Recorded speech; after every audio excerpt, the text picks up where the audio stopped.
Ladies and gentlemen, welcome back. Good old Rocky Pod. Boys, tough game Saturday.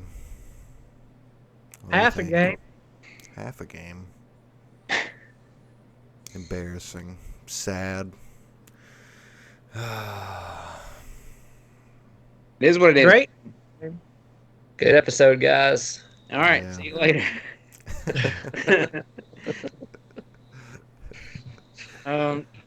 I guess for me, I after reflecting on the game, it was the outcome that I kind of thought that would happen, but it wasn't the path to the outcome that I thought would happen, if that makes sense. So yeah. I was like disappointed how we got there, but at the end of the game, I was like, well, this is kind of what I thought was going to happen, but it's just not the way I thought we were going to get there. Yeah, that's a good point. I mean, you can't kick 2 field goals in the red zone and, I don't know. Like, it felt like we could lose that game, but it didn't feel like we would lose it the way we did. That was the disheartening part. What was the way we were going to lose it in your Well, I mind? mean, we were going to at least score some points in the second half. Okay. No, we didn't even do that. But the doggone refs stopped us from doing that. They did. Why did you say it like that, Chris? Because the refs did not prevent us from not scoring a single point in the second half. I would. They didn't scored. Didn't help. That's for sure. No question about that, but no. All right, No. let me harp on the refs for just a second. Like Nope. they did. I didn't think that I wasn't that mad at them Saturday, but the more I've thought about it this week, they really did completely change the momentum of the game at the beginning of the second half. Like Bama's the second play when Bama scores a touchdown was the clear holding call, and then the ensuing kickoff was the stupid fair catch thing that is ridiculous. That from there we were just completely screwed. Yep. No, I agree with Caleb. Like at the real time talking, I was like, well, we lost because of other reasons, and I'm still not saying we lost because of the refs, but it was clearly bad calls that really squashed our momentum in the second half of the game. Like I do wonder if Bama, like if they're at 2nd and 20 on their first drive of the second half, instead of scoring a touch, like they probably don't score. Maybe they do, but I feel like the odds are not great that they score after 2nd and 20, and then who knows what? I mean, if they don't score there, maybe we just control the rest of the game. Maybe we just stick at 20 and hope for the best. We don't. Hopefully, things don't completely snowball out of control for us like they did. Like it clearly, as much as Gary Danielson doesn't want to admit it, we just let the momentum completely and could not do anything after that. That was one thing that I wanted to bring up is I'm never one of these guys that's like, oh my God, these announcers, they're homers for blah, blah, blah. But Gary and Brad were just unbearable that entire game. Like, I mean, it just seemed like they were just rooting against us the whole time. Like, they were just enamored by Alabama. Like, Saban took them out to dinner the night before. So, like, it was awful. I hated it. Yeah, I noticed it the first time where Squirrel White had the touchdown catch where he stretched out for it, and the first thing Gary Danielson said was, "Oh, I think I saw it moving." And from the very first replay, it was securely caught and didn't move at all. And he's like, "Well, let's see another angle. I think I thought I saw it move." And I'm like, "Dog, it never moved at all." That was a great catch. That was a great catch, great throw. I mean, my favorite thing was them like emphatically saying D. Williams called for a fair catch on the kickoff when that apparently is not the rule at all. Yeah, and then I Like, guess I heard that the refs actually told our coaching staff after the game that it was an up man, like one of the blockers that called for the fair catch. Did you see the video of it? Uh-uh. He like just points to the ball like in the sky like this. Okay. So here's my thing. I want to unpack this a little bit because there definitely was a holding call on the long touchdown pass to start the second quarter. I get that. Like they that should have been a holding call. They scored a touchdown, whatever. Now going to the fair catch on the kickoff. Let's say it was a fair catch. Why does the fair catch go at the 3 yard line and not the 25 yard line like every other fair catch in football history I since think the penalty is because we ran it after. If we would have just called the fair catch, my understanding is that we would have got the ball at the 25. But because we ran it and like acted like we didn't call a fair catch, that's the penalty. What? Well, Like how long? you can't call for a fair catch and then run the ball out. That's the penalty. How far did he So run what the if ball? what if you call for a fair catch and then you sprint off the field to the sideline? Is that the same thing? Like you're gonna get called for a penalty there? Like so What? stupid. And here's the thing too is like this might be a rule. I don't know what the rule actually says. Like, can someone that's not catching the ball call a fair catch? Yes, and apparently okay, after reviewing this more, it is clear as day that Saban or somebody on the Bama staff tipped the refs to this because same exact thing on the first kickoff of the game. There, if you watch the opening kickoff, like our guy points to the ball over his shoulder, and they didn't call it, and I'm sure they tipped them right after halftime that we were going to watch for that. We do it, and they kick it short of the goal line on purpose to pin us deep because I knew we were going to do it. Well, And I'd they told be the rest. curious how many other kickoffs we've had this season where that same thing's happened and it's not been called. Like I've never seen that. I mean, you know, you see it every now and then. Oh, guy signals for a fair catch and then runs. But like, I don't know, that was such a weird little thing to happen. Never seen that happen before. I mean, the thing that makes me angry is they weren't immediately blowing the whistle when he started, like when he caught it. If it's a fair catch, you should blow it dead immediately. Y'all sound like Kentucky fans. Um, The refs. The refs. The refs. All right, well, I'll go in on Josh Heupel then. Josh Heupel had his worst game probably ever. It was awful. and that was the worst coach game of his tenure. This is being Tennessee fans. Very good. I'm willing to spread the blame, but I do think the refs we deserve to be commented on because they were awful. Yeah. Yes, no question. They were awful. Although Heupel said according to the letter of the law, the call by the refs on the fair catch was correct. Although he had some qualifying remark about that as well. I can't remember. Okay, sorry. One more thing on the refs. Bama had 0 live ball fouls the entire game, and the one penalty they called on Bama was not a penalty. Yeah. They snapped a legal snap and blew it dead. Yeah, that one penalty for 5 yards, just incredible. Just great discipline play. They're one of the worst penalized teams in the country, along with us. But you know that he came in there and said something like, "You can't get penalties." Remember last year we got penalties, so they didn't. That's why.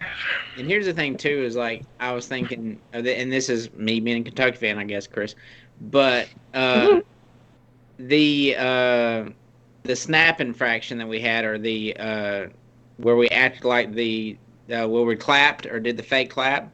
On the replay, it literally looks like our linebacker was like, "Hey, bro, like let's, like he's encouraging the linebacker beside of him." Doing. And like the flag was from the dude standing behind the uprights. It's ridiculous. I mean, I don't know if that makes more of a difference than we're not getting any pressure on the quarterback. We can't complete a pass. We can't run the ball for more than a couple yards. We can't do anything to produce winning football for a whole half. Our quarterback can't sense backside pressure. No one is running routes hard to get open. They just outplayed us. We didn't get help from the refs, but we did literally nothing to help ourselves to overcome that. We're Okay. looking for a culprit for why we lost the game. It's us. Yeah. Let's talk about that then on actual Josh It's Heupel calls for a second. Actual Josh fine. Heupel calls is like I'm cool with us going on the fourth. I like the decision to go on fourth down. I'm okay with. It was just Fine. the actual play calling decision was garbage. Yes. Each I time. think that was my biggest takeaway from the second half was play calling on offense and defense was just drastically different from what worked in the first half. Like we were running off tackle in the first half, had success, and then basically every time we ran the ball in the second half was just right up the middle into a big pile of defenders. On defense, we were getting pressure because we were dialing up blitz packages, and in the second half, we're basically just rushing four. Like I don't know, I felt like we changed our what was working for us, and Do you that's think we went to coverage instead of blitzes because of the ease of which they had throwing the ball on that first drive? I mean, granted, it was 2 plays, but they hit their big play, and that spooks people. They hit the play that they always hit. Streak right through the center, no one within 10 yards of him. I mean that shouldn't have changed it, but you don't have to hit the panic button right there, but I don't know. It was noticeably different though in my Yep. eyes. We altered our defense. Yeah. That is way less fun breaking down X's and O's and blaming the refs, guys. Come on. Well, okay, I'll grant you that, but the whole conversation feels like a cat's paws for him immediately after a loss. I've never seen anything like this in Lexington. The league hates us. Well, what do you think about the kind of the behind the scenes answers that we got on a local radio show this week that says that that the reason we're not doing a big short package like the tush push from Philadelphia Eagles is because we don't want a lot of people falling on our center because he's a triple hernia. Cooper's core is not in great shape. Yeah. Probably smart. That Yeah. makes sense, and I don't care. I don't think we should do the tush push. I think we should spread the field like we do on every other play. And Where a yard is pretty much a given. Yeah. yeah, They were all bunched. Like we do not have the line to do any kind of bunch play. That is not our strength. That's not our philosophy. The calls were crap. Yeah. Just shit. And we do not have the quarterback at all at any point of the game to run a speed option. I don't know if I agree with that. Worked He did here okay. and there. He had that one goofy pitch. Where It's like I don't want to get tackled. Take this. That was a great But I was pitch. actually pretty encouraged with Joe running the ball. Yeah. He's been even- great the last 2 weeks, but he Last- just can't like- throw it and run it at the same time. He was tossing a baby or something, or a Virginia ham on the back of a truck. I've seen that before. Oh goodness. Ah, Looked like Frank Lucas in the back of the turkey truck in American Gangster, tossing out the turkeys. All right. all But right. he did beat option pretty well. Yeah, speed option was. And then design, all the design runs seemed to work pretty well. Yeah, I mean he wasn't Tommy Frazier out there, but it was serviceable. Yeah, I just don't understand Why why did we we- went away from all that. Exactly. I don't get it. I don't get it. Probably never will. Is Halsley, is he the problem? Yes. Well, here's the thing too. I think that No. I don't think we can blame the play calling in the second half. Like play calling was bad, but it's like I wouldn't say we would have went away from our game plan if we didn't start at the 3-yard line after the fair catch. Yeah, but we had We started at Ugh. 25. whole rest of the half But we're already behind, or we're already like the pressure's already on by the time we get the ball again. It's 20-14. We're But still, the momentum had shifted. Well, it feels like when we get in those situations that we don't really have like a go-to play or set of plays that can get us, a big chunk of yards. Like we're just like, okay, guys, it's okay. We're just gonna run it up the middle 3 times and hopefully catch them off guard. Like we don't have anything to get us out of that situation and kind of flip the momentum. I agree. We don't have anything devastating. We just have the successes that we have come from doing the small things well. Hitting the hole and breaking a tackle and getting to the second level in the running game. And here and there passing. And McAllen Castles. Every now and then. We are not anything like last year. Tired of talking about last year. We don't even do the thing where we like say a wide receiver catches the ball. They don't run back and just like hand the ball to the referee anymore, do they? I have I've not do. noticed it. Yeah, No, they don't. yeah. I mean, that. Do they? They don't even say please and thank you anymore. I do like shout out We're to still- Ramel Keaton for catching a 50-50 ball. Hey,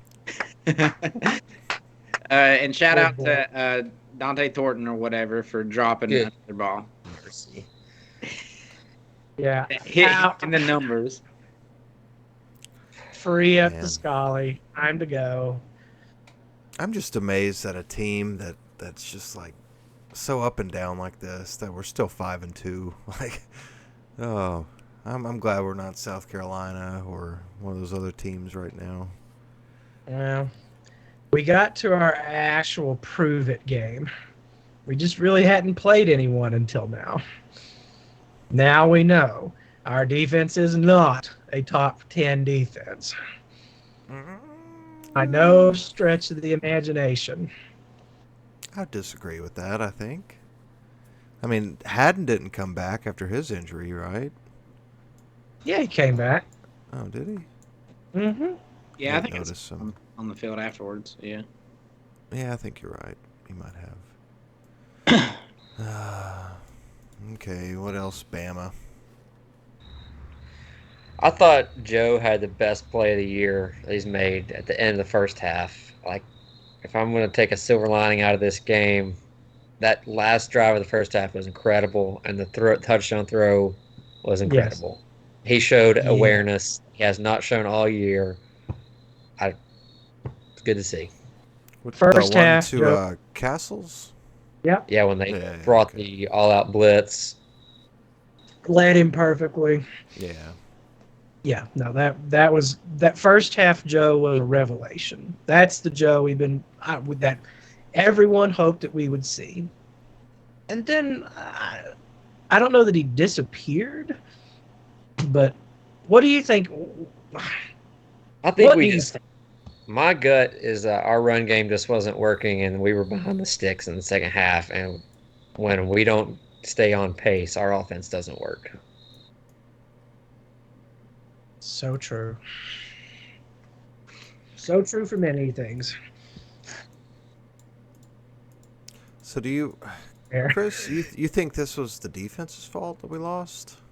No, but I think that it fairly clearly showed that we are not a lockdown, smash and grind it out defense. We're Well, not bad. If the refs called holding, one of the 10 times. I know, maybe. Chris. I mean, here's the thing. I know you don't want to talk about it, but I saw multiple holdings that weren't called, and that like What did Well, I? Think about this three calls that screwed the defense over. One was the holding call on the touchdown. Two, they had 3rd and 4. They gave them a first down on that stupid clapping penalty. 3, Judy Lawley got caught on the weakest holding call I've ever seen on a defensive back. All of those extended drives should not have been extended. Grant you that. I absolutely grant you that. What I don't grant is that we don't sound like Kentucky fans when we whine about the I don't refs. care. It's the truth. I They mean, So, They were- are you blaming Joe Milton's sack fumble score on our defense? No, I'm Yeah, that's what I'm blaming that saying. on It's Joe like Milton. you take that away, our defense did really good. 28 points, a half. What? Three scores in the second half. Three okay, offensive 28. You scores. And take we away should have the had 7 they 4 in the shouldn't have scored on the first. non-holding call. That's only 21. Yeah, so you need to apologize to Kentucky fans everywhere. You keep granting stuff, Chris. We're gonna have a big chunk of land, I just and whether we you sound like broke up. Kentucky fans or not, we're gonna have a lot of land grants here. Completely broke up there, but I think I'm picking up what you're putting down. I don't like complaining about referees. Is just a fundamental principle. We did not I don't do either. They things. should be better. I don't want to have to do it. Yeah, No, I agree. They do their sucked. jobs, They and we were, won't have to say it. they were awful. They were awful. Clearly, there had been some kind, like Alabama had gotten in their head. We only lost last year because you guys unfairly penalized us. 19 penalties. It's just unheard of. So something of that was in their heads. I have no doubt. You sound like a conspiracy theorist now. You sound like a Kentucky fan, Chris. I mean, come on. Jeez. I can't believe you said you. What's your username on Cat's Paws? Oh, goodness. I'll share off the board. I thought I heard your voice on Chaos or whatever. But I do not blame. I mean, but to blame the refs that the main thrust of the conversation has been about the refs and what Tennessee did not do on the field is a bit unseemly to me. Well, it didn't help when Heupel did his post-game presser and just had like that 30-second silent pause. Yeah, He was correct to do so. But we're wrong for complaining about it? Not- Not wrong. I want you to be just aware of what it sounds like and know that I am I'm not just going trying to stick up for our boys. Good for you guys. Speaking of Kentucky, What about Yeah. them? we played them Saturday. Oh, do we? I'm just moving the podcast along. Well, we play them and the refs. You know, if you know anything about SEC football. Krogerese. Isn't Kroger just the worst? Oh, man. They are. Really are. All right. dirty. Tennessee, Kentucky, 7 o'clock Saturday. I'm finding it hard to be scared about this one. What about you guys? I literally know nothing about Kentucky, so I don't even know how to break down this game. I mean, it's Kentucky. Yeah, I feel. Right. I mean, they could be 11-1, and we could be 1-11, and I think we beat them. Yeah, I mean, what was it, Heupel's first year here where we had that shootout up there? I just can't see that happening now. I mean, I don't think there will be a run the ball effectively against us. But, I mean, I don't know. It all comes down to how Joe Milton plays in my eyes. That's every game from here on out. It's a quarterback's game, to be sure. They have good line play. They have a good defense. They run the ball. But their quarterback is also even more of a disappointment than Joe has been. Their receivers, who are really good, have not really been existent. Everything that they do hinges on Ray Davis, the running back. Guy who went for 250 plus against Florida. Yeah. So, I mean, stop him, you pretty much stop Kentucky, I mean, which just about everyone has. what do you think night game, you think it'll play any factor? Oh. It'll be juiced, and we suck on the road. Let's see the weather for Saturday night. Oh, it's okay. Be 74 at kickoff. Not too bad. Wow. Yeah, that's a weird change No. for playing Kentucky. Wow. Yeah. Never heard of. We gonna go Y'all up have- there? Do we want to go up there? Kyle, what's your answer to that question?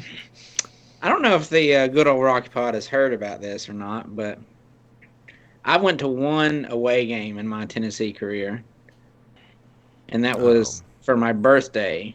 Me and Chris went to Lexington, and it was the first time Kentucky beat us in 26 years. Oh. That's the only away game I've been to, ever, Oh. in my Tennessee, and we sat beside John Bryce's parents. If you'd have kept going, you Yes. could have been on TV these past few years. He was just sitting there. We were talking. He was talking. He's like, "You ever heard of John Bryce?" And me and Chris like, "Yeah." And he's like, "That's our son." Cool. You know? Kyle's response to just about everything. But I distinctly remember the sinking feeling and seeing their like 30,000 fans that were there. Like, Kyle, we got to get the hell out of here right now. Yeah. We almost got hit by the like church van that was rushing the referees out of the stadium. And they were flying. Yeah, they had good reason to that day. Those referees were terrible. Cost us the game. Yeah, and then we drove like an hour and a half home, and then stopped at an Arby's, and the entire Tennessee fan base was at the Arby's too. Oh, London, Kentucky. It was horrible. So yeah, Yeah, I've never been to another away game. Arby's wasn't horrible though. they were out of honey mustard. Is what I really What do you need remember. honey mustard for at Arby's? Yeah. Chicken bacon Swiss, Caleb. Why not get roast beef? Honey mustard on it. But they don't ever put enough. That was my birthday. Happy birthday.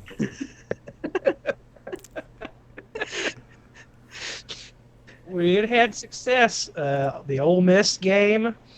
We had enjoyed Oregon the year before, even though it was a loss. It was pretty enjoyable for the theatrics and whatever, the weather. That was I the thought- one that yeah. like Tyler Bray didn't want to play in the bowl game, Kentucky game. Apparently, the whole More team. than just yeah. Well, yeah, I mean that's the thing was like, oh yeah, we don't want to go to a bowl game. I think that the ways that Tennessee has avoided getting the Liberty Bowl getting us have been kind of hilarious over the years.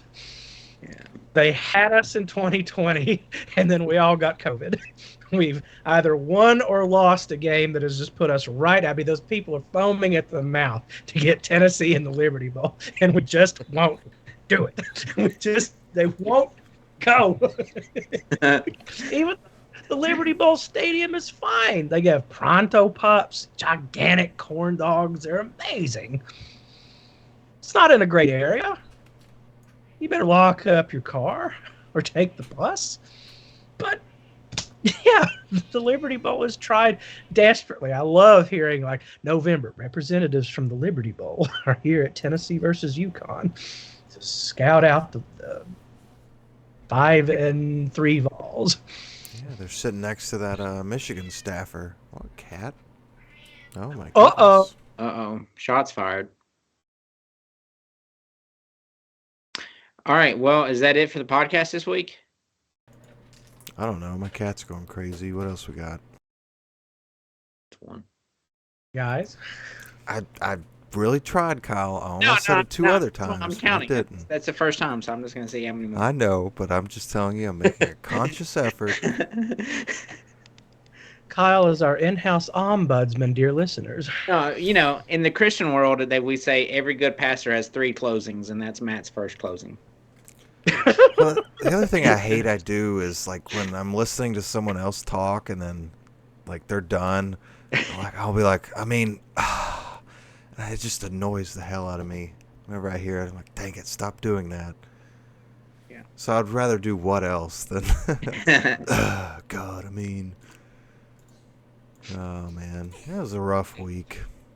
Yeah, I bet to say I'm pretty bummed. All right, does Well, anyone actually care about? the NBA starts tonight. God. Who? The NBA. No, I'm not excited about it either. Remember that referee cheating scandal they had years back? Oh, jeez. Yep. Yeah, it's spreading to the You sound like a realtors in Kentucky fan, Tuscaloosa. Well, No, but I honestly, I have no feel, like we just talked about. I have no feel for Saturday's game. I'm just gonna we.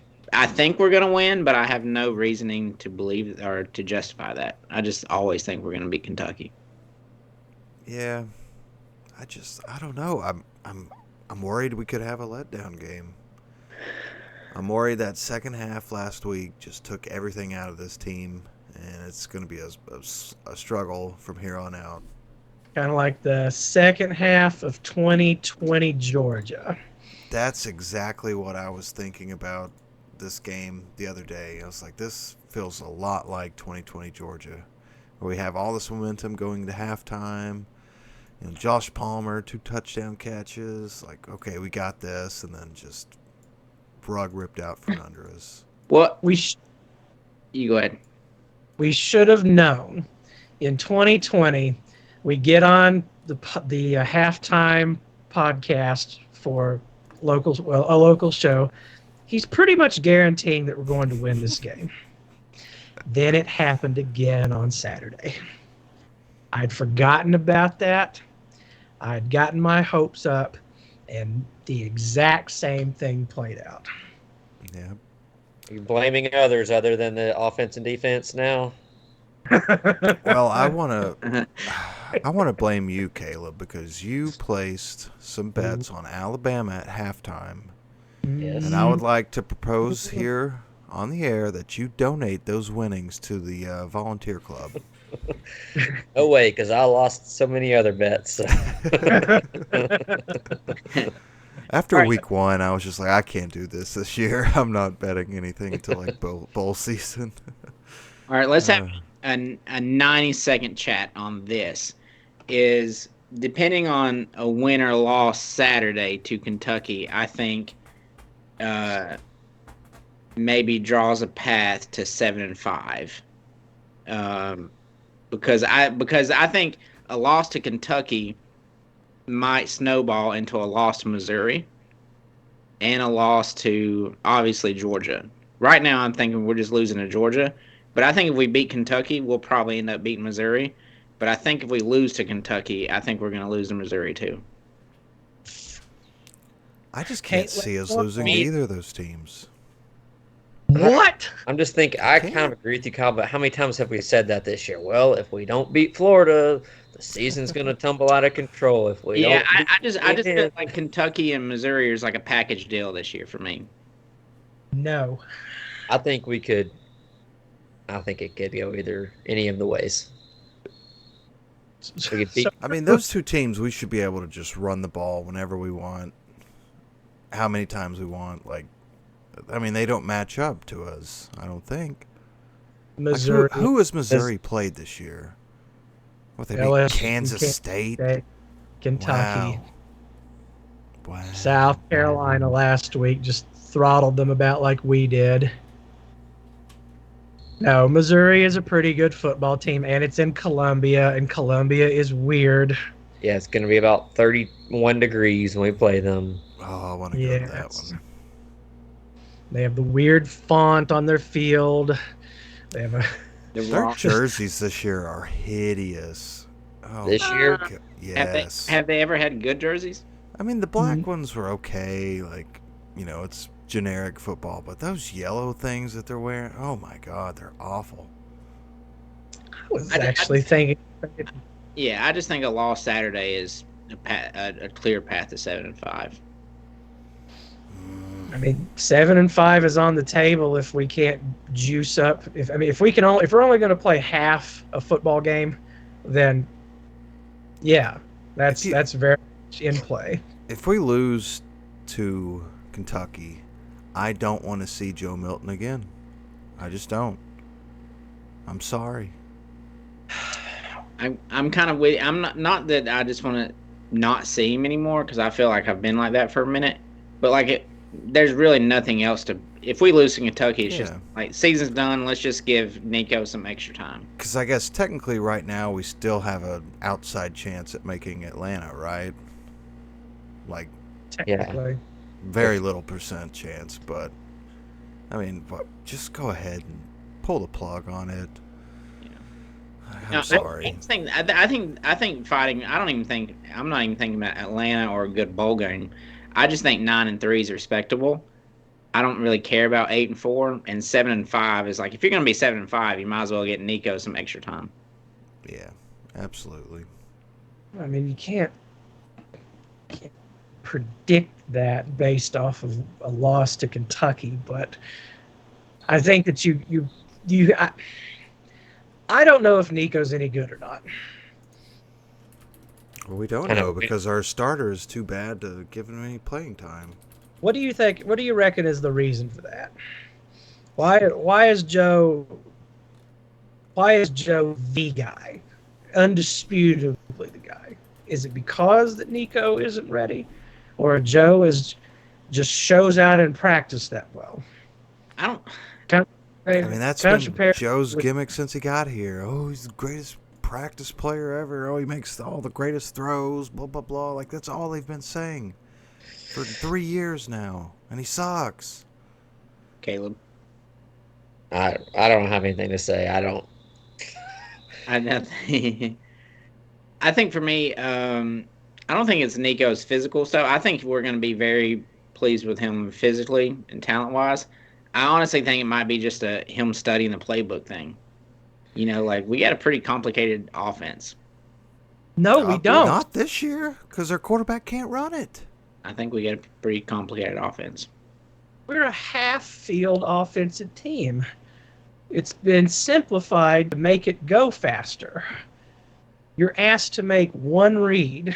That's why all these NFL goons are talking shit about our offense when our players get drafted. Well, they didn't run a full route tree, so we have to teach them. Their college offense was too simplistic. It's simplistic by design. Whether or not it's complicated or easy, Nico's been on campus since December. He should have it Yes. by now. I think what you said the other day to me makes the most sense. We need to know if he sucks or not. Yes. And we've not had that chance yet. We need to know if we have to hit, how hard do we have to hit the portal in the off season? Like, do we bank everything on it, or do we get someone who can just back him up next year? Because we got crap, Navy what's- Schuler. Yes. Jake Merklinger or whatever his name is from Georgia. But he'd be a freshman, so we can't play him next year. That's true. He's not ready. That's the thing. Yeah, unfortunately, I had somehow forgotten over the course of the season that we lose basically everyone next year. Like, Yeah. Which I don't know if that's good or bad. I mean, I don't know. Seems like a problem. It looked like Colorado figured out that problem for 3 weeks, and then it turns out not quite. Florida State kind of figured it out too, that you can flip a roster. They had a ton of transfers. They had a ton of transfers, yes, but But this I hope- staff has shown that it's not very good in the transfer portal.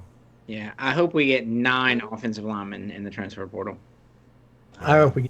Yes, I think the staff's done fine. They just need more players. They've done fine in the transfer portal. But Yeah, I think it's just a lack of building them. Like, they go out and address, like, positions of need, but I don't know. Like, not all of them pan out. Of course not. very sad. Very sad. Well, we Kinda need like to the cut. refs in these days and age. You know what? You're right. That's a good podcast. Good job, guys. All right, let's finish it up with a Guess That Vol. Everybody's favorite segment. All right, let me guess. Some random UAB game from 2012 or something. No, Caleb. It's going to be 1998, Tennessee versus Kentucky. Let me see if they got the weather here. Tim Let's see. Cow. Nope. Okay, what Tennessee player had a 58-yard touchdown run? 58-yard touch. Come on, this is iconic. Clearly. Travis Henry. No. All right, guys. Somebody guess. Don't think T. so hard. Martin. No. Montario Hardesty. In 98? Just as a bit of background, Kyle came of age after that hallowed season. Oh, happy So- birthday. No way. Yes. I didn't even listen. Well, I didn't even listen to the question. I was playing on my phone. What? Yeah, you're Googling it. What Tennessee player had a 58-yard touchdown run? What year? 98. Oh. Kentucky. He played for the Bills in the NFL. Sean Bryson. Thank you, Sean Bryson. Y'all don't remember that? Well, no. I remember his Florida touchdown. Ah, man, he was a great player. All right. Hang on, Love Sean Bryson. Let me look up thesaurus.com. Okay, he's looking up source.com. It's time. What else? I'm looking up. Looking for better ways to say what else. Yeah. Do I go to thesaurus for that? Or? Yeah, I feel you. Why don't you just Better say way it in to get it. Spanish or something? Yeah. That's all, folks. KLSO. Ah, Trademark. All right. Do we win Saturday? yeah. Yeah. Score Chris? predictions. Score predictions. Oh yeah. Oh, hold on. Let me get my notebook. I'm going to What? say no. We lose 27-24. Okay. I'm going to say we win 27-24. All right. I would say we win 28-23. Okay, and I will say that we win 44-17. God, here we bless go again. God, That's a beautiful score. Like, that oh wouldn't man, happen. beautiful score. God bless you, Matt. D. Williams has 4 punt returns. All called back for fair catch violations. He made the tee. He made the tee with his arm. He made the tee. It's clear. He made the tee. He looked like an NPC from like Skyrim or something. Like, just looked ridiculous out there. The cutouts that they were using for the player pictures looked like Skyrim potato head figures. Yeah. Anyway, All right. Well, that's it, folks. Sorry we had a rushed and rambling episode this week, but maybe you'll get some game day content from us on Saturday evening. We'll see. But or maybe not. well, I already planted that seed, so if our one listener wants it, then just let us know. All right, follow us on Instagram, TikTok, Twitter, and anything else? What else? Have a great week, guys. Everyone except the refs have a good week. Yeah, stupid True. realtors.